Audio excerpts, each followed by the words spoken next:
sí, vamos con la sección de macroeconomía en una lección. Hoy también traigo cosas muy interesantes. Por cierto, estábamos viendo el tema de la formación, importantísimo la educación financiera en este entorno de fuertísima represión financiera y de inflación crónica a la que nos conducimos, sobre todo con la llegada de las CBDC y los préstamos garantizados por parte de los estados. Son dos medidas que son, insisto, muy inflacionarias y que nos va a llevar, insisto, a una devaluación crónica de la divisa que, si no somos capaces de invertirla con cabeza, con responsabilidad, vamos a ver una pérdida de poder adquisitivo brutal. Por lo tanto, importantísima, más que nunca, la educación financiera, y para ello hemos creado ese curso en Canaluz.com, que además está con descuento. En el mes de mayo podéis meter Canaluz.com y le podéis echar un ojo. Bueno, vamos con la parte macro. Fijaros, hablando de inflación crónica, aquí lo tenéis, esto es un poco las expectativas en comparación con la década de los 70. Como por lo general este tipo de décadas, también muy ligadas al superciclo de commodities, es muy normal ver olas. ¿Recordar las olas de la pandemia del COVID? Pues también con la pandemia. ¿Por qué? Se hace mucho estímulo fiscal y monetario, se crea mucho sustituto de dinero frente a una producción más o menos rígida, más unidades monetarias que bienes y servicios. Esto crea inflación. Para controlar esa subida de precios se suben los tipos de interés, esto hace daño a los bancos cortan el grifo del crédito, se hace política fiscal restrictiva también y se genera una desinflación o incluso deflación.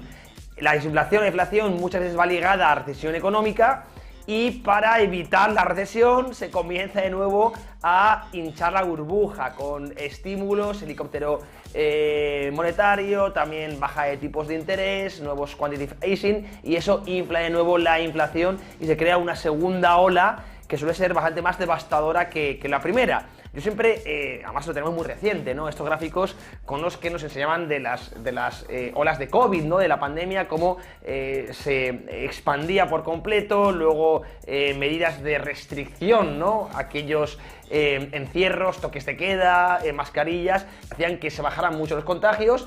Se volvía a abrir un poco en este caso la sociedad y de nuevo una nueva ola. Es muy similar, muy parecido, creo que la analogía es muy pertinente para lo que se hace con la moneda, con la economía, y son las olas inflacionistas. Esto sucedió en los 70, ¿no? Estamos haciendo la fotografía prácticamente calcada, ¿no? En naranja tenéis lo que sucedió en los 40 y los 70 y en azul lo que está pasando ahora mismo, ¿no? Hubo una ola inflacionista muy importante, derivada además de ese propio COVID-19, esas políticas de estímulo, tanto por vía fiscal como monetaria. Ahora estamos haciendo una política restrictiva muy fuerte. De hecho, estamos ya en deflación monetaria, se está destruyendo dinero, no hay más que ver la M2, que lo vamos a ver en la siguiente diapositiva, y es muy normal que de cara a los próximos años volvamos con políticas de estímulo todavía más fuertes para reactivar, políticas de reflación que se llama, para reactivar una economía que estará totalmente hundida, ¿no? Y esto volverá a generar de nuevo olas inflacionistas. Por lo tanto, en agregado vamos a tener una media de una inflación mucho más alta de lo normal, que va a destruir el poder adquisitivo de la moneda y que va a empobrecer de una manera muy feroz a aquellos que no hayan sido capaces de protegerse vía mercados financieros, ¿no? Así que mucho cuidado, porque estamos repitiendo los patrones de la década de los 70, una década muy inflacionista, una década que machacó el ahorro de los estadounidenses, aunque también vimos cierta inflación en Europa.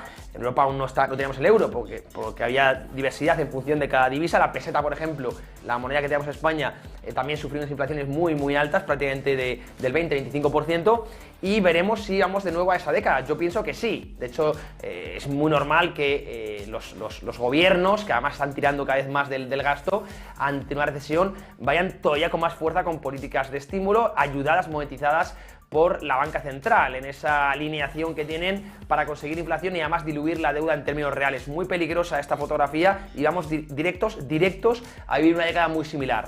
Vamos con la siguiente diapositiva que os traigo. Dentro de esta sección creo que tenemos hoy 6, vamos a ponerla también en pantalla. Va muy ligada, hoy vamos a hablar mucho de política monetaria Y así el señor K me pone la siguiente diapositiva y podemos avanzar. Aquí la tenemos, fijaros, vamos a ponerla en grande. Esto es lo que os decía, el agregado, esto es en Europa, el agregado monetario, tenemos la M1 y la M3. Muchas veces hablamos de la M2, al fin y al cabo es dinero con antisonante, y fijaros como ambas, M1 en gris, M3 en naranja, están ya en fase de contracción. En otras palabras, se está destruyendo dinero. Esto es deflación monetaria. La deflación monetaria, no estamos en deflación de precios, pero sí en deflación monetaria, tanto en Estados Unidos como en Europa. ¿Qué significa? ¿Cómo se destruye dinero? Pues por dos vías.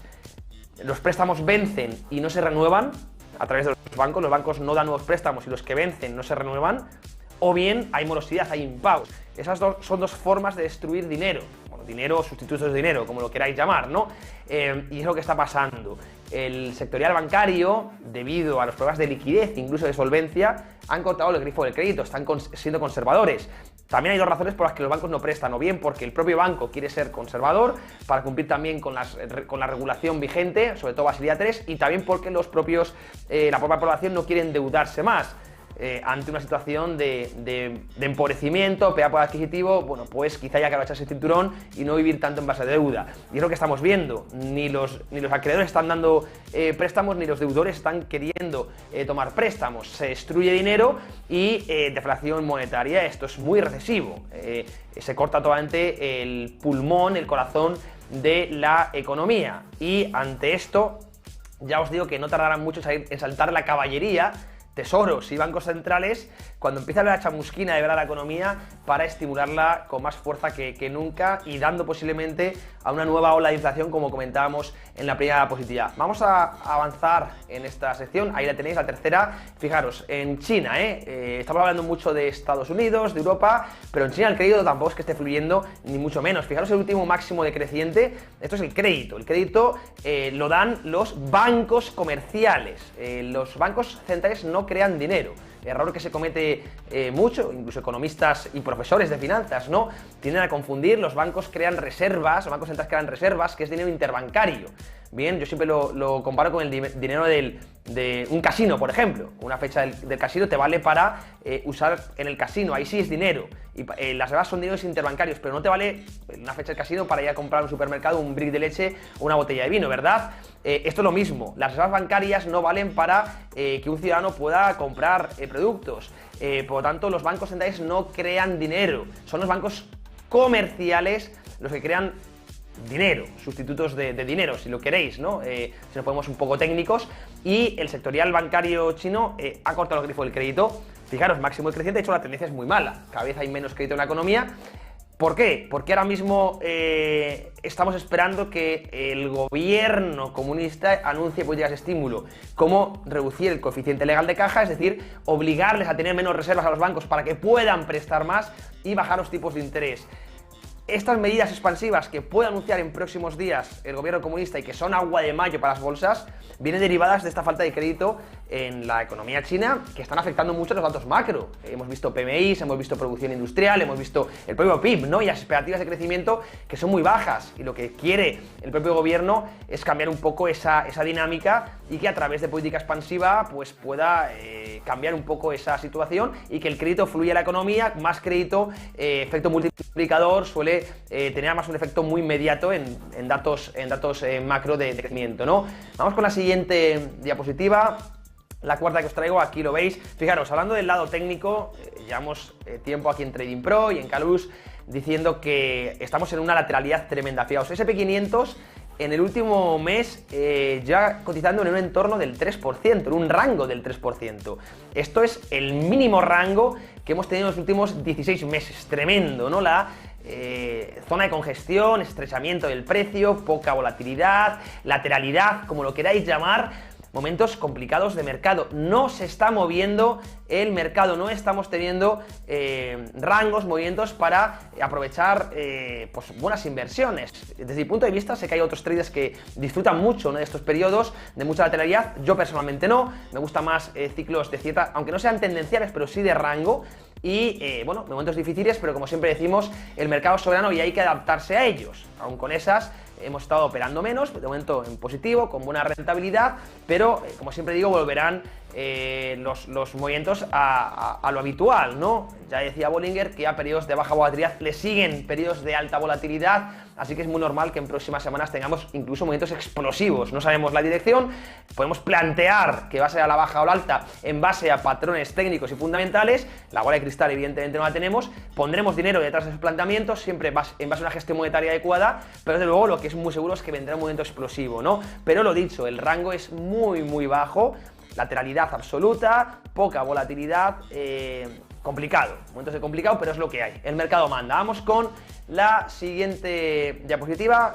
Fijaos, patrón estacional muy interesante, lo supongo ya en pantalla, en años preelectorales, ¿no? Un año antes de las elecciones presidenciales. Fijaros el mayo-octubre, ¿no? El famoso Selling May and Go Away, ¿verdad? Pues se cumple muy bien. Tenemos unos entornos de mucho estancamiento en la bolsa, es decir, no vemos subidas. Sabemos que la bolsa a largo plazo tiende de fondo una tendencia alcista, evidentemente, persigue bienes y servicios y producción, por lo tanto es muy normal y además no hay que ser un erudito en economía ni versado para saber que a largo plazo la bolsa siempre va a tender al alza, ¿no? Sobre todo la bolsa, la bolsa que implica las mejores empresas de una economía, ¿no? Va expulsando a las malas compañías y dando acceso a las buenas, cuando siempre tiene una fotografía de lo mejor de cualquier economía, ¿no? A pesar de ello, en años presidenciales, esto es un patrón estacional, no es matemático ni mucho menos, solemos entrar en la fase peor del año. Ahora mismo entramos en la fase más complicada, más compleja del año, de mayo a octubre, luego ya llega el rally de Navidad, pero veremos si esta vez se cumple, ¿no? Año preelectoral, que suelen ser años muy alcistas porque se promete mucho, se promete muchísimo, ¿no? Desde el lado político, tanto por parte de la oposición como por parte del gobierno, y se tira mucho del gasto, y esto, evidentemente, en la economía se tira de deuda, ya vendrán problemas a futuro, pero a corto plazo pues suele tener un impulso artificial, si lo queremos, pero impulso al fin y al cabo, ¿no? Pero, aún así, época estacional no es casualidad, es una época donde vemos ciertos cuellos de botella de liquidez, también son presentación de trimestrales, ¿no? A partir de mayo, y bueno, veremos si en esta ocasión tenemos una parte, unos 2 y 3 trimestres, el segundo y el tercero del año, complicados, y vemos esa pata bajista que estamos esperando en bolsas. Ahí dejo la pregunta abierta para que podáis contestar también en los comentarios, os leemos por supuesto y os contestamos a todos. Vamos con la última de las diapositivas, creo que nos queda una si no me equivoco, ahí la tenemos y la ponemos en grande ya para cerrar esta sección. Aquí lo veis, estamos viendo la tendencia de los resultados empresariales. Esto es porque creo que ha habido, fijaos como en este trimestre hemos tenido un pequeño repunte, hemos tenido sobre todo en las FANG Stock y las grandes empresas, resultados por encima de lo esperado, pero en términos interanuales, en agregado, hemos tenido una recesión de earnings, prácticamente una contracción del 2,5%, ¿no? No están siendo buenos los resultados, sí las expectativas, no los resultados, que es lo que tenemos que ver año contra año.